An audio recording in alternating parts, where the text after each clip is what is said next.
Bismillahirrahmanirrahim.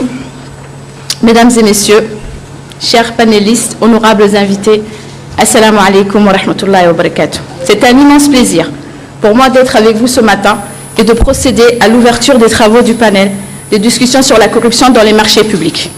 Panel qui s'inscrit dans le cadre du colloque sur les marchés publics.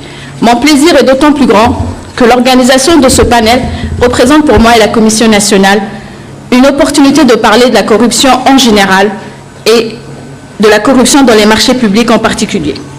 Il nous donne aussi l'occasion de mettre la lumière sur les textes et lois en vigueur dans les pays pour sévir contre la corruption sous toutes ses formes.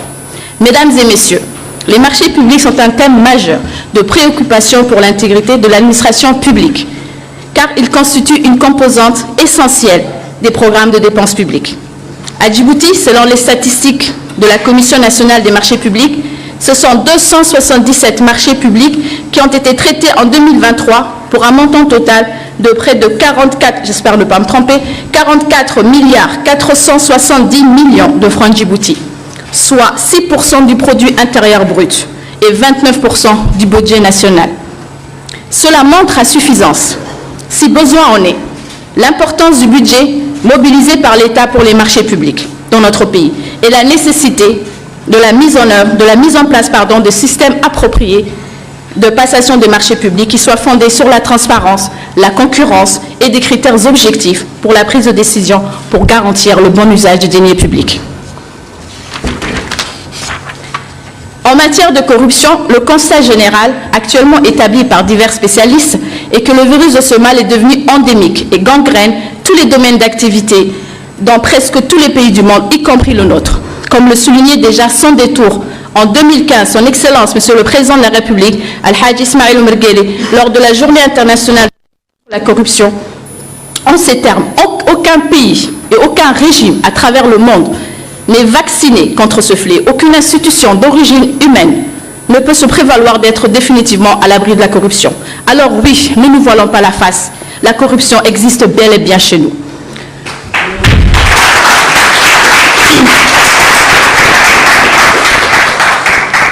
C'est d'ailleurs pour cette raison que le gouvernement met en place des instruments et des dispositifs de prévention et de lutte contre ce fléau. La commission de lutte contre la corruption, créée en juillet 2013, fait partie de cette panoplie de mesures.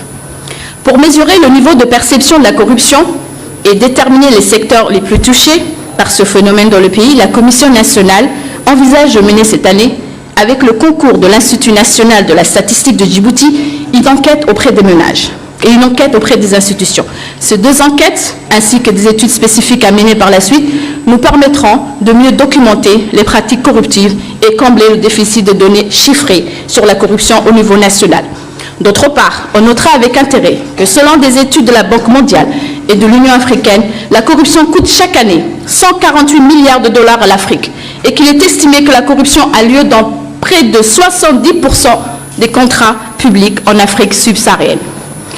Mesdames et messieurs, ces chiffres doivent nous interpeller sur les faits et les risques de corruption dans les marchés publics afin de les prévenir et les combattre énergiquement si nécessaire pour préserver notre pays et la population de ces effets dévastateurs.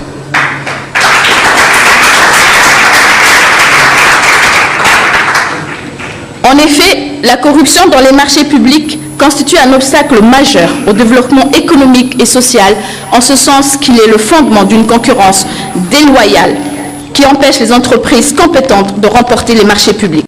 Outre son impact négatif sur la croissance du secteur privé, cette pratique a pour conséquence une mauvaise réalisation des projets de développement et des infrastructures d'utilité publique. En effet, la distorsion du marché public due à la corruption peut se traduire par une moindre qualité et des prix excessifs, dont les conséquences fassent de façon disproportionnée les groupes les plus vulnérables.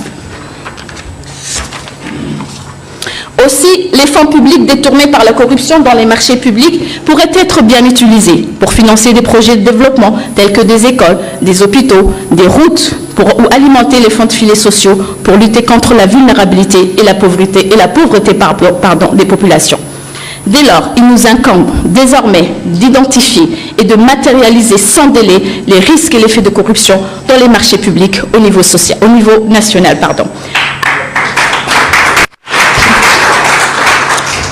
À ce stade, permettez-moi, mesdames et messieurs, de louer le programme de réforme initié par les autorités et la Commission nationale des marchés publics pour moderniser le processus de passation des marchés publics en République de Djibouti dans le cadre plus général de réforme des finances publiques afin d'améliorer l'efficacité dans la commande publique et de mieux allouer les ressources publiques dans la transparence totale.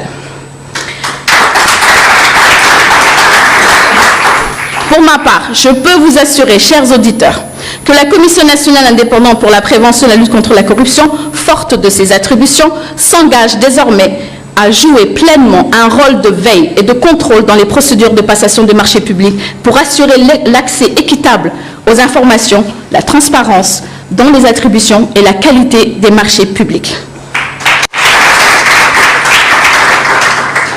À ce propos, avec l'adoption de la nouvelle loi 103 de mars 2024 qui vient compléter et renforcer l'arsenal juridique existant en matière de prévention et de lutte contre la corruption, la Commission pourra être saisie de faits de corruption et d'infractions assimilées par voie de plainte ou de dénonciation. Mesdames et messieurs, la dernière résolution de la Conférence des États partis à la Convention des Nations Unies contre la corruption, qui s'est tenue à Atlanta en décembre 2023, portait sur la promotion de la transparence et de l'intégrité dans les marchés publics. Le panel d'aujourd'hui, qui revêt une dimension régionale, a ainsi pour objectif premier de susciter un débat public à travers un échange d'expériences entre experts sur la corruption dans les procédures des marchés publics, sur les lois et les textes anticorruption qui les encadrent. Pour ce faire, les panélistes qui vont animer les débats aujourd'hui auront à discuter des thématiques relatives aux instruments internationaux en matière de lutte contre la corruption dans les marchés publics, aux risques et manifestations de la corruption dans les commandes publiques, aux mesures d'atténuation des risques et de prévention de la corruption et aux bonnes pratiques en la matière.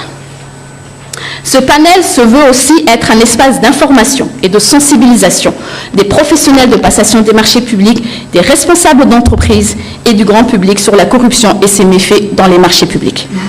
Mesdames et messieurs, chers panélistes, avant de terminer, je tiens à remercier sincèrement la Commission nationale des marchés publics, le secrétaire général du gouvernement et sa dynamique équipe pour l'organisation et la réussite du colloque régional sur les marchés publics. Bravo.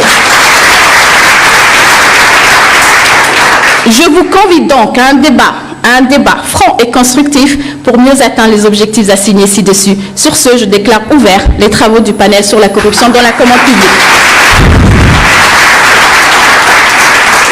Qu'Allah subhanahu wa ta'ala nous guide et nous éclaire. Assalamu alaikum wa rahmatullahi wa barakatuh. Merci pour votre attention.